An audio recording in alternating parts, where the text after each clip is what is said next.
अक्सर सुबह की शुरुआत कैसी होती है? हड़बड़ी में, तनाव के साथ और शायद थोड़ा पछतावा भी होता है। अगर ये कहानी जानी पहचानी लगती है, तो चलिए इसे मिलकर बदलते हैं। आज हम एक ऐसे मॉर्निंग रूटीन की बात करने वाले हैं जो जिंदगी बदल सकता है। और इसमें कोई जादू नहीं है, बस छोटी-छोटी जीतें हैं। ये जो फीलिंग है ना, ग्राउंड हॉग डे वाली, मतलब एक ही दिन बार बार एक ही लूप में फंसे रहना। हर सुबह बस पिछले दिन की एक कॉपी लगती है। और जब ऐसा होने लगे तो ये एक सिग्नल कि अब कुछ बदलने का टाइम आ गया है। अच्छा, यहाँ स्क्रीन पर देखिए, दो तरह की सुबह हैं। बाईं तरफ वो जो सुबह उठते ही बस रिएक्ट कर रहा है, मतलब एक तरह का थका हुआ ज़ॉम्बी। और दाईं तरफ वो जो अपनी सुबह को खुद डिजाइन कर रहा है, एक शांत फोकस्ड इंसान। ये बस एक ट्रांसफॉर्मेशन है। तो सवाल ये है कि ये सफर तय कैसे करें। चलिए समझते हैं। तो ये पूरा चक्र शुरू कहाँ से होता है? बड़ा सिंपल है। आँख खुलती है और पहला काम, हाथ सीधा फोन पर। और बस हो गया काम। हम दूसरों के एजेंडा में खिंच जाते हैं। ईमेल्स, नोटिफिकेशंस, सोशल मीडिया की वो कभी न खत्म होने वाली दुनिया। मतलब अपना दिन शुरू करने से पहले ही हम दूसरों की डिमांड्स पूरी करने लगते हैं।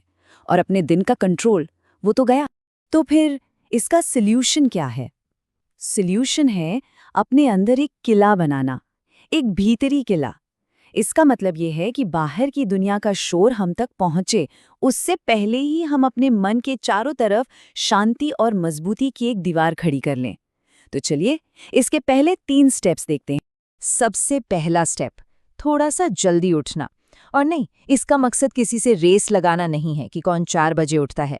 मकसद है वो कीमती समय निकालना जो सिर्फ और सिर्फ हमारा हो। अच्छा, और सुबह उठते ही फोन चलाने की आदत का क्या? उसका सबसे आसान तरीका, फोन को दूसरे कमरे में चार्जिंग पर लगा दो और एक सिंपल सी अलार्म क्लॉक यूज करो। बस ये छोटी सी आदत, यकीन मानिए, सुबह की पूरी वाइब बदल देगी। ठीक है, अगला स्टेप, बस 10 मिनट की शांति। कोई स्क्रीन नहीं, कोई आवाज नहीं, बस हम और हमारे ख्याल। ये वो 10 मिनट है जहां हम अपने दिन के लिए एक इरादा सेट करते हैं, अपनी वैल्यूज से दोबारा जुड़ते हैं। जब हम ऐसा करते हैं ना, तो हम अपने दिन के पायलट बन जाते हैं, सिर्फ एक पैसेंजर नहीं जो बस हवा के साथ बह रहा हो। अब बात करते हैं जर्नलिंग की। और रुकिए, इसका मतलब सिर्फ अपनी फीलिंग्स लिखना या डायरी लिखना नहीं है। इसको ऐसे देखिए, जैसे ये आपके अपने दिमाग के साथ एक स्ट्रैटेजी सेशन है, क्लैरिटी और फोकस पाने का एक जबरदस्त टूल। करना क्या है? बस इन 3 सवालों के जवाब लिखने हैं। पहला, आज किस चीज के लिए शुक्रगुजार हैं? हो सकता है बस एक अच्छी नींद के लिए। दूसरा, आज का दिन एक जीत कब माना जाएगा? मतलब ऐसा क्या हो जाए कि लगे दिन सफल हो गया? शायद वो जरूरी प्रेजेंटेशन खत्म करना। और तीसरा, आज किस एक चीज से बचना है जो सब कुछ खराब कर सकती है, जैसे सोशल मीडिया पर फालतू स्क्रॉलिंग। ये 3 सवाल बस आपके दिन का जीपीएस सेट कर देते हैं। और हाँ, अगर ये ख्याल आ रहा है कि अरे टाइम कहाँ है, तो जरा इस चार्ट को देखिए। हम अक्सर कहते हैं कि जर्नलिंग के लिए 10 मिनट नहीं है, लेकिन सोशल मीडिया पर हम आराम से 2 घंटे से ज्यादा बिता देते हैं। तो असल में सवाल ये नहीं है कि टाइम है या नहीं, सवाल ये है कि हम अपना टाइम लगाना कहाँ चाहते।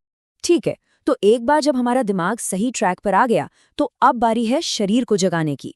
क्योंकि ये एक सच्चाई है जिसे झुटलाया नहीं जा सकता कि फिजिकल एक्शन हमारे मेंटल और इमोशनल स्टेट पर सीधा असर डालता है। कोल्ड शावर, हाँ मुझे पता है, सुनने में ही ठंड लग जाती है ना? लेकिन इसका असली पॉइंट ठंड बर्दाश्त करना नहीं है। इसका असली मकसद है आराम की जगह अनुशासन को चुनना।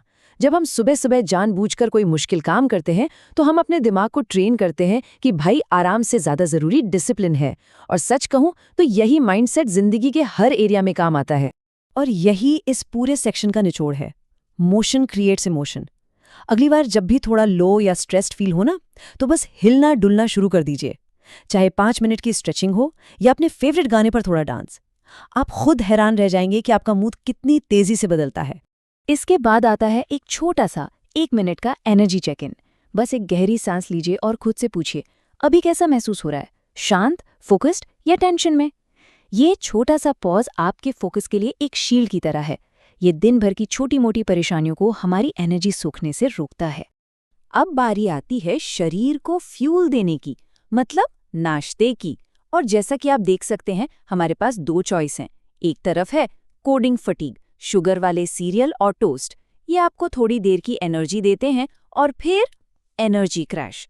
दूसरी तरफ है कोडिंग एनर्जी, अंडे या ओट्स जैसे हाई प्रोटीन ऑप्शन। ये आपको घंटों तक सस्टेन्ड एनर्जी देते हैं। तो चॉइस हमारी है। और आखिर में स्किन केयर जैसी छोटी आदतें। देखिए, ये सिर्फ स्किन की देखभाल नहीं है, ये एक सिंबल है। ये खुद को ये बताने का तरीका है कि हम कल की थकान और स्ट्रेस को धोकर एक फ्रेश नई शुरुआत कर रहे हैं। ये सेल्फ रिस्पेक्ट का एक छोटा सा एक्शन है जो हमारी आइडेंटिटी को मजबूत करता है। और अब शायद सबसे ज़रूरी नियम, कंज्यूम करने से पहले क्रिएट करें। मतलब किसी और का कंटेंट देखने, सुनने या पढ़ने से पहले खुद कुछ बनाएं। चाहे वो दिन का प्लान हो, जर्नल का एक पैराग्राफ हो या फिर अपने काम का सबसे ज़रूरी हिस्सा। ये एक छोटा सा स्विच हमें एक कंज्यूमर या कठपुतली की मानसिकता से निकालकर एक प्रोड्यूसर या पायलट की मानसिकता में डाल देता है। और यही असली गेम चेंजर है।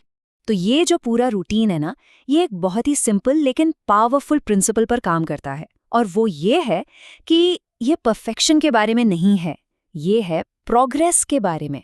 एक बात याद रखनी होगी, ये कोई मैजिक वॉन्ड नहीं है कि घुमाया और सब ठीक हो गया। ये सारी आदतें एक साथ शुरू करने की गलती मत कीजिएगा। ये एक इमारत बनाने जैसा है, जहां हर दिन बस एक नई ईंट रखनी है। तो पेशेंस रखें, खुद पर ज्यादा प्रेशर न डालें और बस किसी एक छोटी सी आदत से शुरू करें। आखिर में एक बात साफ कर दूं, इसका मकसद कोई इंस्टाग्राम परफेक्ट सुबह पाना नहीं है। नहीं, असली गोल है अपनी सुबह को ओन करना, उसका कंट्रोल वापस लेना। क्योंकि जब हम अपनी सुबह के मालिक बन जाते हैं तो हम अपने दिन के मालिक बन जाते हैं, और जब हम अपने दिन के मालिक होते हैं तो हम अपनी जिंदगी के क्रिएटर बन जाते हैं। तो अब सवाल सिर्फ एक है, आपकी उस इमारत की वो पहली ईंट कौन सी होगी? आज जितनी भी बातें हमने की, उनमें से वो कौन सी एक चीज है जिसे कल से शुरू किया जा सकता है? बस अपना पहला कदम चुनिए और एक नई सुबह की शुरुआत कीजिए।